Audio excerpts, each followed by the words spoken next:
तो इसमें जो कह रहा है बच्चे की पैदल चाल, सवाल नंबर 8 है।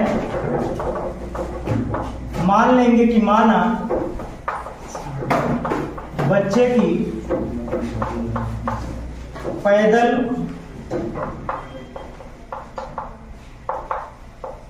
औसत चाल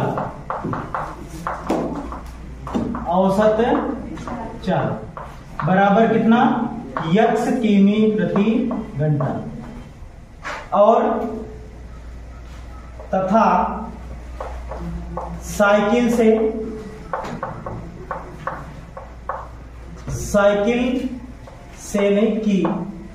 की औसत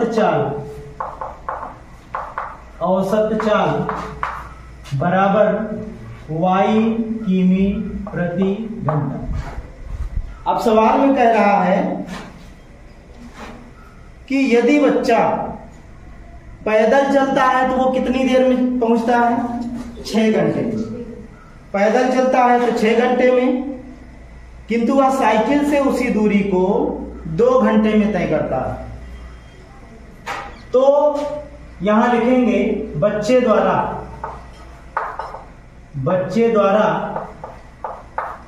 देखो भाई, वो चाहे पैदल चले चाहे साइकिल से चले, दोनों स्थितियों में दूरी वही चल रहा है। तो हम क्या करेंगे, दोनों स्थितियों में दूरी निकालेंगे। एक तो पैदल चल के 6 घंटे में वही दूरी जाएगा, और दूसरा उसी दूरी को वो साइकिल से y किमी प्रति घंटा से 2 घंटे में तय करता है। तो दोनों स्थितियों में हम क्या निकालेंगे, दूरी निकालेंगे। और आपको पता है कि वही दूरी वो एक बार पैदल जा रहा है, एक बार साइकिल से जा रहा है, इसलिए क्या करेंगे, दोनों को बराबर कर देंगे। दूरी निकालने के बाद दोनों को क्या कर देंगे, बराबर कर देंगे। तो यहां देखो, बच्चे द्वारा पैदल चली गई दूरी, पैदल चली गई दूरी कितना हो जाएगी। देखो, दूरी बराबर होता है चाल गुणे समय। चाल कितना है, पैदल वाली चाल x किमी प्रति घंटा है। ये क्या हो जाएगा भाई, 6 घंटे में चल रहा है ना, वो 6 घंटे में चल रहा है, तो x किमी प्रति घंटा की चाल से 6 घंटे में चली गई दूरी इतना किमी हो जाएगा। तो इसको हम लिख सकते हैं 6x किमी। समझ गए। तो पैदल वो 6 घंटे में x किमी प्रति घंटे की चाल से जो दूरी तय करता है, वो दूरी कितनी है, 6x किमी। इसी प्रकार बच्चे द्वारा साइकिल से चली गई दूरी कितना हो जाएगी, साइकिल से चली गई दूरी बराबर, इसको इधर लिख दीजिए, 6x किमी। ठीक है, चली गई दूरी। अब y किमी प्रति घंटे की चाल से चल रहा है, तो y कितने समय में, 2 घंटे में। तो ये हो जाएगा इतना किमी, और गुणा करेंगे तो ये हो जाएगा 2y। अब दोनों स्थितियों में भाई, साइकिल से चले पैदल चले तब भी वही दूरी जा रहा है, साइकिल से चले तब भी वही दूरी जा रहा है। इसका मतलब ये दूरी क्या है, बराबर है। तो यहां लिखेंगे शर्तानुसार क्या हो जाएगा भाई, 6x बराबर कितना हो जाएगा, 2y। समीकरण 1 हो गया। समझ गए, समीकरण 1 हो गया। फिर दूसरी शर्त में क्या कह रहा है, ये दूसरी शर्त में ये कह रहा है कि यदि उसकी साइकिल की औसत चाल हमने कितना माना है, y किमी प्रति घंटा। साइकिल की औसत चाल उसकी पैदल चाल से 7 किमी प्रति घंटा अधिक हो। साइकिल की औसत चाल यहां लिखना, ये मान लीजिए फर्स्ट शर्त के अनुसार। अब सेकंड शर्त में कह रहा है कि साइकिल की औसत चाल कितनी है, y है। साइकिल की औसत चाल y है, तो y बराबर है पैदल की औसत चाल से 7 किमी प्रति घंटा अधिक है ना। y पैदल औसत चाल से कितना अधिक है, 7 किमी प्रति घंटा। और जब हम पैदल वाले में 7 किमी प्रति घंटा जोड़ेंगे तो y के क्या हो जाएगा, बराबर हो जाएगा। पक्षांतर करके दूसरा समीकरण बना लीजिए। तो पक्षांतर करेंगे तो y को उधर लेके चले जाओ तो x माइनस वाई हो गया, और 7 को इधर कर दो तो -7 हो गया। समीकरण 2 आ गया। ठीक है, अब इनको हल करना है तो आप क्या करेंगे, समीकरण 1 से x या y का मान निकाल लो, या फिर समीकरण 2 से x या y का मान निकाल के समीकरण 1 में रख दीजिए, प्रतिस्थापन दीजिए। तो यहां लिखना, अब इसको समीकरण 2 ना मानिए, इसको आप निकाल लेंगे। x बराबर y माइनस 7, ये समीकरण 2 आप बनाइए। और समीकरण 2 से यहां लिखेंगे, समीकरण 2 से मान समीकरण 1 में रखने पर मान रखेंगे तो यहां x y माइनस 7 है, मान रखिए तो ये बन जाएगा 6 y माइनस 7 बराबर 2y। अब ये कितना हो जाएगा, गुणा करिए तो 6y 7 छंग 42 हो जाएगा, और ये 2y हो गया। 2y को इधर करिए तो ये हो जाएगा 6y माइनस 2y बराबर 42 को उधर करिए तो ये हो जाएगा 42। 4y बराबर कितना हो जाएगा, 4y बराबर 42 हो गया।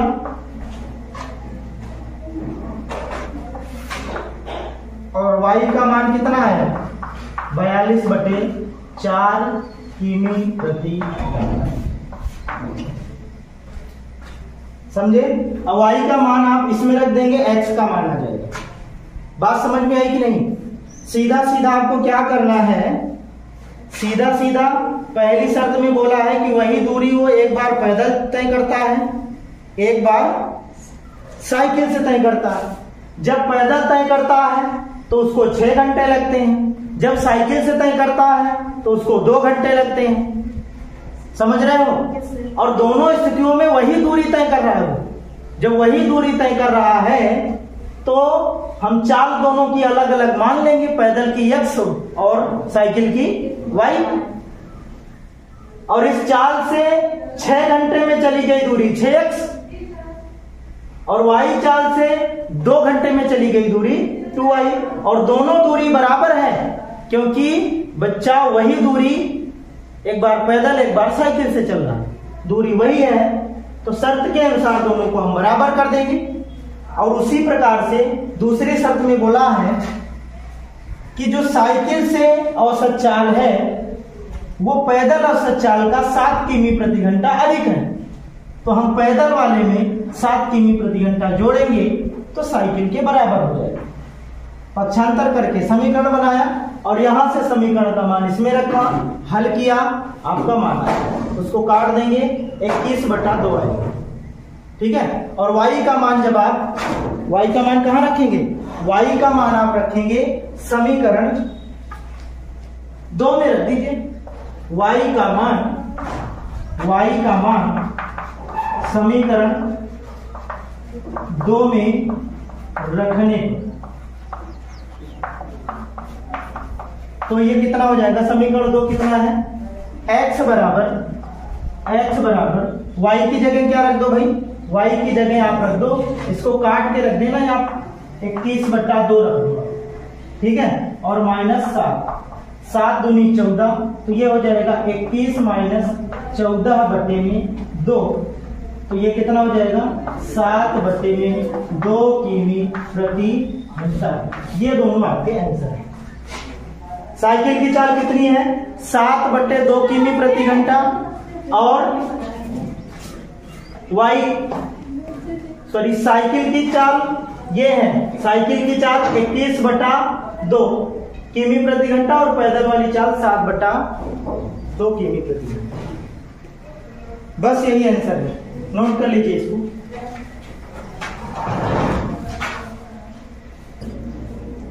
अगली सवाल है 9 नंबर, देखिए इसी में 30 किमी चलने में अजीत को अमित से 2 घंटे समय अधिक लगता है। यदि अजीत अपनी चाल दुगनी कर दे तो उसे अमित से 1 घंटा समय कम लगता है, उसकी चाल ज्ञात कीजिए। उसकी मतलब उनकी चाल ज्ञात कीजिए, दोनों की चाल ज्ञात करना है। देखो जब ऐसी सवाल आ जाए तो ध्यान से समझो, हमें दिया क्या रहता है वो चीज हमें देखना होता है।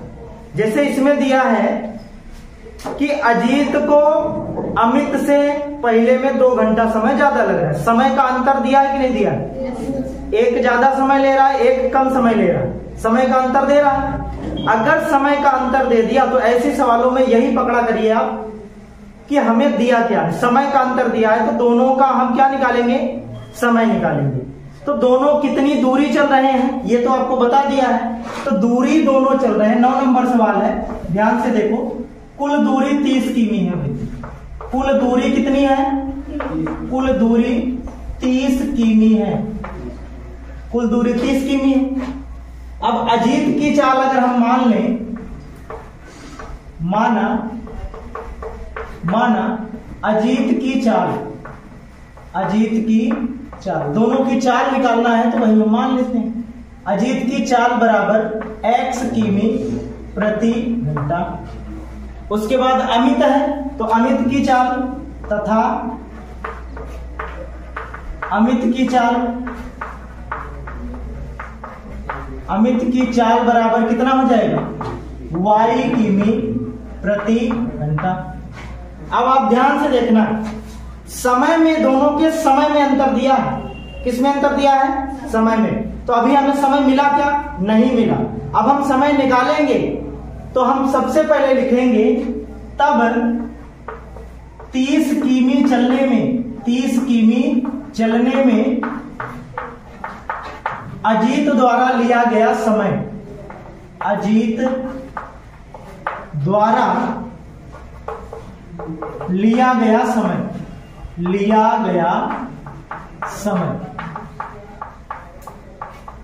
कितना हो जाएगा? समय बराबर होता है दूरी बटे चाल।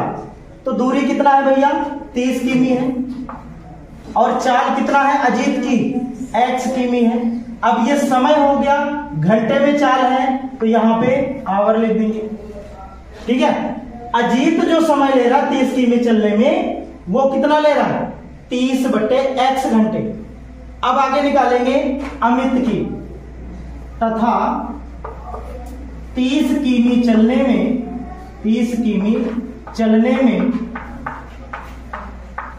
में अमित द्वारा लिया गया समय,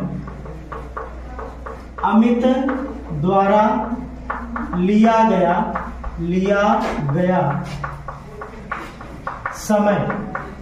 गया समय कितना हो जाएगा भैया? दूरी वही रहेगी, चाल इसकी दूसरी है, कितनी है? y है, और ये समय है तो आवर में दिखाइए।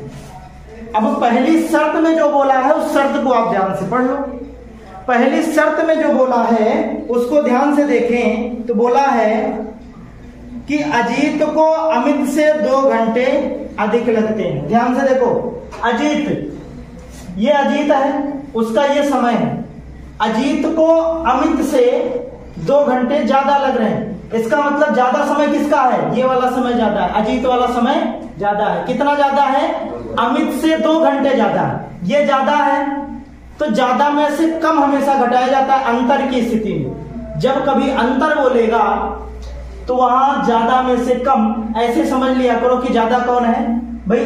अजीत को अमित से 2 घंटा ज्यादा लग रहा है, इसका मतलब ये ज्यादा है 2 घंटा और ये कम है 2 घंटा। समझ गए? तो हम क्या करेंगे, प्रश्न के अनुसार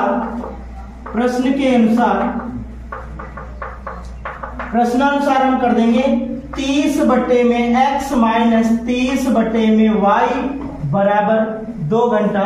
समीकरण 1 बन गया। समझ गया? समीकरण 1 आपका बन गया। देखो, ज्यादा वाले समय से कम वाला समय घटाएंगे तो 2 घंटा आएगा, क्योंकि दोनों के समय में 2 घंटे का अंतर दिया है। समझ गए? अब आगे देखो, दूसरी शर्त क्या कह रहा है? यदि अजीत अपनी चाल दुगनी कर दे तो, अजीत अपनी चाल दुगनी कर दे तब उसे अमित से 1 घंटा कम समय लगता है। इसमें कह रहा है कि अभी तो अजीत की चाल कितनी है, अजीत की चाल x है, ठीक है। अब ये चाल अगर अपनी दुगनी कर दे तब अजीत को कितना समय लगेगा, और अमित अपनी चाल में कोई परिवर्तन नहीं कर रहा, तो यहां पे हम लिखेंगे आगे, यही नीचे लिख देते हैं, तब तथा लिखिए जब अजीत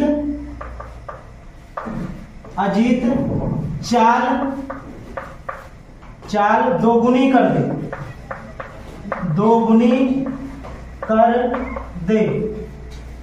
तब लगा समय, दोनों स्थितियों में समय का ही अंतर दिया है, तब लगा समय। चाल दुगनी करेगा तब भी दूरी 30 तय करेगा, दूरी बटे चाल होता है, दूरी बटे चाल। अब चाल दुगनी कर रहा है, पहले उसकी x थी, अब कितना करेगा 2x, अब इतना समय लगेगा। तो दूसरी स्थिति में जब अजीत अपनी चाल दुगनी कर देता है तब अजीत द्वारा लिया गया समय अमित द्वारा लिए गए समय से 1 घंटे कम हो जाते हैं, ठीक है। इसमें कह रहा कि तब अजीत अमित से 1 घंटा कम समय लेता है।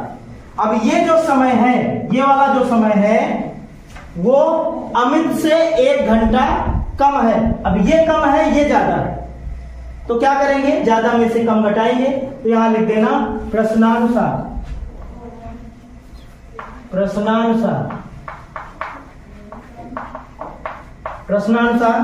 ज्यादा कौन है भाई, 30/y, 1 घंटा ज्यादा है तो 30/y, माइनस कम कौन है, अगर इसको काटोगे तो ये 15/x बन जाएगा, 15/x, और बराबर कितने का अंतर है, 1 का अंतर है, तो ये समीकरण 2 बन गया।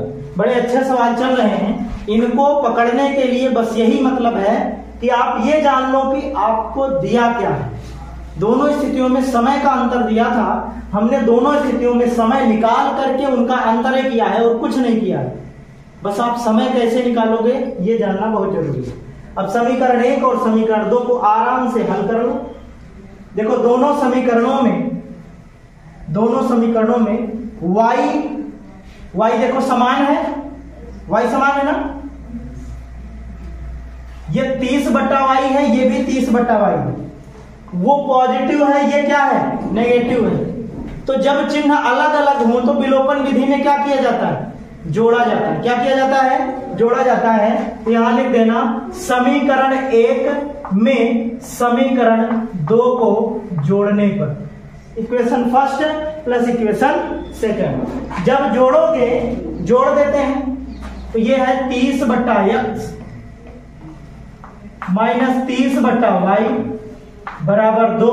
दूसरा समीकरण क्या है, 30 इसको हम सीधा कर लेते हैं तो माइनस 15/x और प्लस 30/y, ठीक है, इधर उधर कर दिया, बराबर 1। जोड़ोगे तो क्या होगा भैया, ये दोनों प्लस माइनस है, कट जाएंगे। अब इनको घटाइए जरा, ये घट जाएगा ना, माइनस है, तो 30 में से 15 गए, कितना हो जाएगा 15/x, 2 में से 1 गए, सॉरी 2 1 3, हम पूरा जोड़ रहे हैं, ये चिन्ह की वजह से घट रहा है, तो ये हो जाएगा 3। अब x का मान जब निकालेंगे तो x को इधर लेके जाओ, 3 को इधर लेके आओ, तो ये हो जाएगा 15/3, 3 एकम 3, 3 5 15। तो ये जो x आया ये आ गया 5 किमी प्रति घंटा। x किसका है, किसकी चाल है, x अजीत की चाल, ठीक है। अब x का मान समीकरण 1 या समीकरण 2 चाहे जिसमें रखो, x का मान इक्वेशन सेकंड में रखने पर, इक्वेशन सेकंड में रखेंगे, आप फर्स्ट में भी रख सकते हो, x का मान रखिए, तो ये हो जाएगा 30/y माइनस 15/में x की जगह 5 हो जाएगा, बराबर 1 हो गया, 30/y माइनस इसको काट दीजिए आप, तो 5 एकम 5, 5 3 15, 3 उधर जाएगा तो क्या बन जाएगा, 1 में जुड़ जाएगा ना, ये माइनस है तो ये 4 हो जाएगा। और y बराबर अगर आप निकालोगे तो 30/4 हो जाएगा। इसको काटते हो तो ये हो जाएगा 4 7 28, 4 5 20 किमी प्रति घंटा। ये किसकी चाल आ गई, ये अमित की चाल आ गई। अब एक बार पुनः इसको समझ लीजिए कायदे से।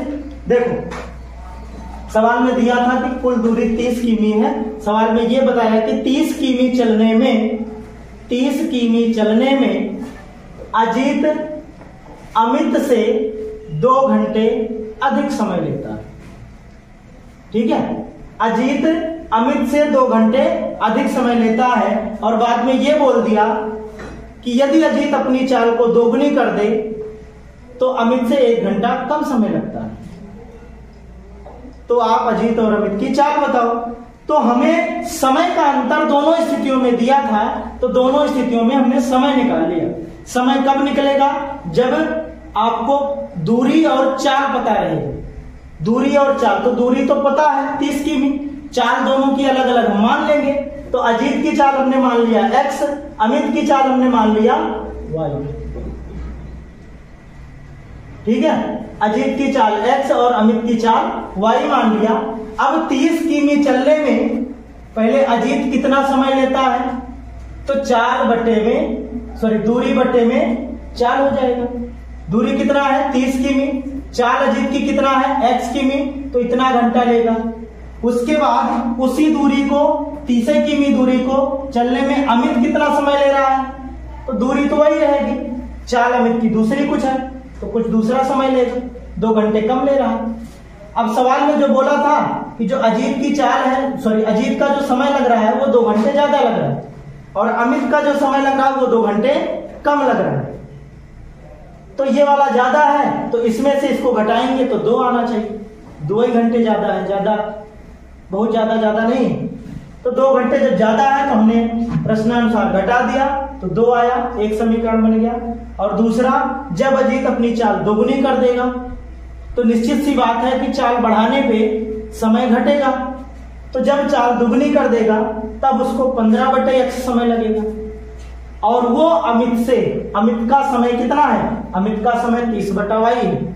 अमित के समय से 1 घंटा कम लगता है। अब 1 घंटा ज्यादा ये हो गया, ये 1 घंटा कम हो गया, समझ गए। अब इसमें से इसको जब घटाएंगे तो 1 आना चाहिए, तो वो हमने कर दिया, दूसरा समीकरण बन गया। अब समीकरण को हल कैसे किया जाता है ये तो आपको पता है। पहले विलोपन लगा दिए। विलोपन में हमने देखा कि समीकरण 1 और समीकरण 2 में y वाला जो पद है वो समान है और चिन्ह अलग अलग है। y वाला पद समान है और चिन्ह अलग अलग है, तो हमने दोनों समीकरणों को जोड़ दिया और y वाला पद कट गया, ये वाला घट जाएगा। तो 30 में से 15 गए, 15 बटे में x और 2 1 3 हो जाएगा। x का मान निकाले तो 5 किमी प्रति घंटा आ गया। उसके बाद x का मान समीकरण 2 में रख दिए तो ये कितना आ गया, समीकरण 2 में रख के देख लीजिए आप, यहां बटे 5 करेंगे, कटेगा 3 आएगा, 3 उधर गया 4 हो गया। उसके बाद y निकालेंगे तो y को इधर करो, 4 को इधर करो, 30/4 हो गया और भाग किए तो 7.5 आ गया। बस इतना खेला इसमें, बहुत ज्यादा नहीं। ठीक है, तो इसको आप नोट कर लीजिए, फिर आगे बढ़ते हैं।